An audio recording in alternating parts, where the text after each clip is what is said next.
foods that I really enjoy are breakfast foods. I love eggs and bacon and sausage and hash browns, even though you can't really have those. But I like them every now and then anyway. I enjoy my breakfast foods. But the problem is my family and I have different schedules with people going to work and school and whatnot. We can't ever all get together and have breakfast at the same time.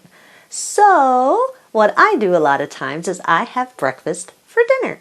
And one of the breakfast foods that I like to have at dinner time is the recipe that I'm going to show you today, which is for breadless breakfast sandwiches. That's right, breadless breakfast sandwiches. Now I know you're probably thinking, well, how can you have a sandwich without bread? Well, I am going to show you exactly how you can make a breakfast sandwich without bread, and it's just as tasty and just as satisfying as if you were to have bread with it. So if you want a printable version of this, you can check out my website at janetsdeliciouslowcarbkitchen.com. You can find a printable version of this and other goodies there for you.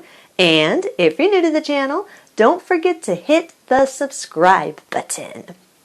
Also, while you're down there clicking that subscribe button, right next to the subscribe button is a little bell. Make sure you click that bell so that you can be notified every time I put out a new video.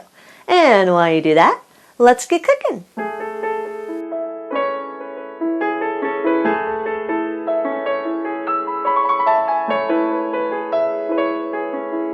Preheat your oven to 350 degrees. Line a large baking sheet with foil and lightly spray the foil with cooking spray. Make sure it's just lightly, you don't want to douse it with a ton of cooking spray. In a large mixing bowl, combine 1 pound of ground sausage meat of your choice. I usually like beef sausage meat, but you can use pork or whatever type of sausage meat you prefer. Add 1 tablespoon of pure maple syrup. You don't have to have this. I like a little hint of sweetness in my sausage, but if you don't want any sweetness, you can leave the maple out completely. It's not enough to really affect your carb intake. It's only 1 tablespoon for the whole pound. Add 3/4 teaspoon of salt, a half teaspoon of pepper, a half teaspoon of garlic powder, a 1/4 teaspoon of onion powder, a 1/4 teaspoon of dry sage, and 1/4 teaspoon of paprika. Mix everything together until it's all fully combined and the seasonings are evenly distributed throughout the sausage. The best way to do this is after you've folded in the seasonings a little bit, get in there and use your hands and really massage the seasonings into the meat. I know it's a little messy and get your hands feeling all icky and sticky, but it's really the best way to get the seasoning deep down into the meat. So don't be afraid to get in there and get your hands in there and massage the seasoning all through the sausage meat. Now you can adjust these seasonings to your taste, more or less according to how much you like. You could change different types of seasonings, put different types of dried herbs in there, whatever you want, however you want your sausage meat to taste. That's what you put in there. Whatever flavor you want. If you want it spicy, put a little bit of chili powder or cayenne in there. However you want it. You make it however you choose.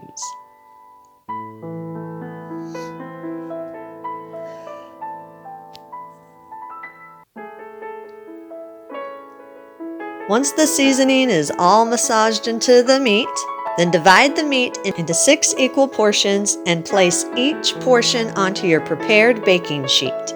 I usually use an ice cream scoop and scoop my meat mixture out, and it's usually about 1.5 ice cream scoops for each portion. But if you don't have an ice cream scoop, you don't have to do that. Just divide it up into 6 equal portions.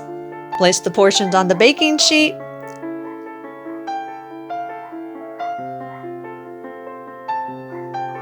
Then take each scoop and roll it in your hands to make a tight ball.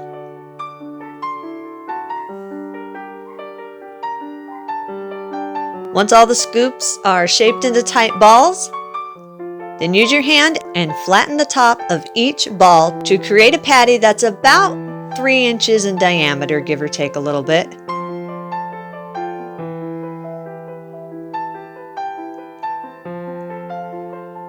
Then place the pan in your oven and bake at 350 for about 10 minutes. After they've baked for 10 minutes, use a spatula and turn the patties over. Then bake them for another 4 to 6 minutes or until they're no longer pink and the internal temperature is about 165 degrees.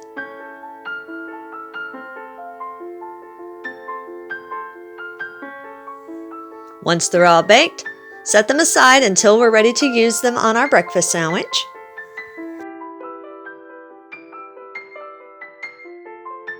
In a large skillet, place 2 to 4 wide-mouth mason jar lids upside down in the center of the skillet. Now I'm using my electric skillet so I can fit 4 mason jar lids, but if all you have is a 12-inch stovetop skillet, then you'll probably only be able to do 2 mason jar lids at a time, which is fine. Depending on how big your skillet is, it'll either be 2 or 4 mason jar lids. And again, I'm using the wide-mouth mason jar lids because these make the best size. If you don't have the wide-mouth mason jar lids, you can use the small ones, but you're going to have really small bread. So you would need to make your patties smaller.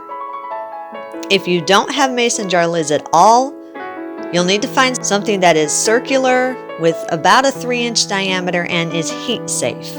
So once you have the mason jars turned upside down in your skillet, lightly spray the lids and the pan with cooking spray. Now you want to be fairly generous with the cooking spray when you're spraying the mason jar lid. You don't want it saturated with oil, but you do want to make sure it is greased well. That way your eggs will slide right in and right out of the lids. Crack 1 egg into each of the lids.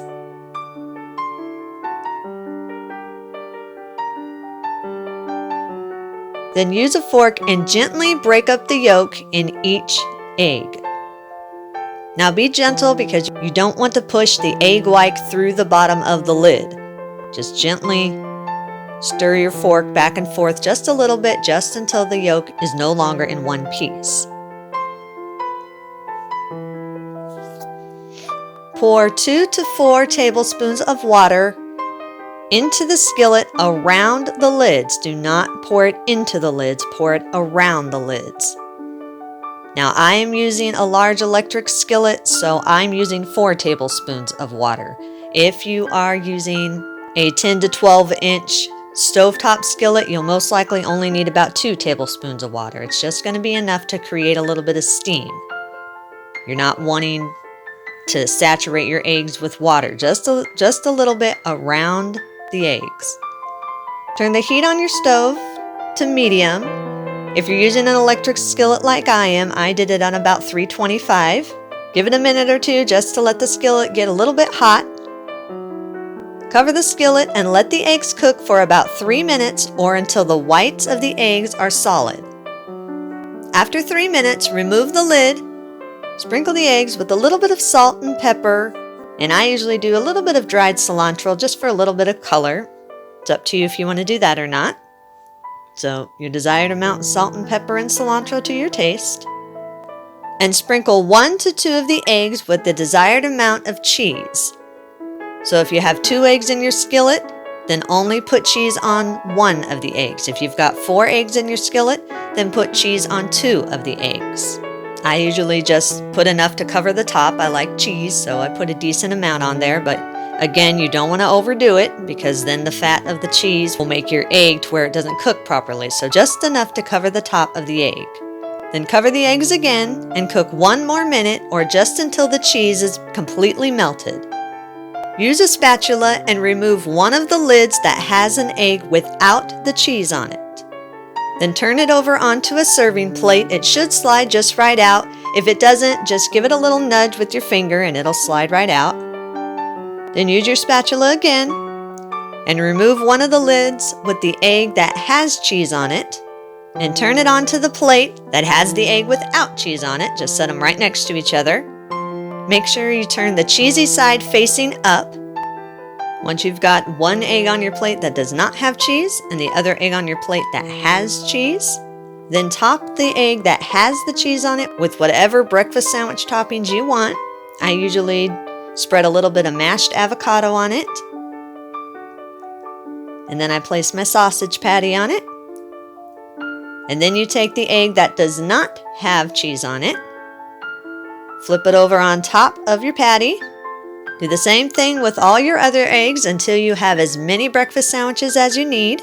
Now again, you can put whatever you want on this egg bread. You can put bacon if you prefer bacon instead of sausage. You can put bacon. You can put ham. Whatever type of breakfast sandwich you like. Make it to your own taste and eat and enjoy. And that's our recipe of the day. I hope you enjoyed it. If you did and you want to see more videos like this, then click the thumbs up like button, hit that subscribe button, leave me a comment if you want to. Let me know if there's any recipes that you'd like to learn how to make, and I'll do what I can to get those out there for you. And as always, keep cooking.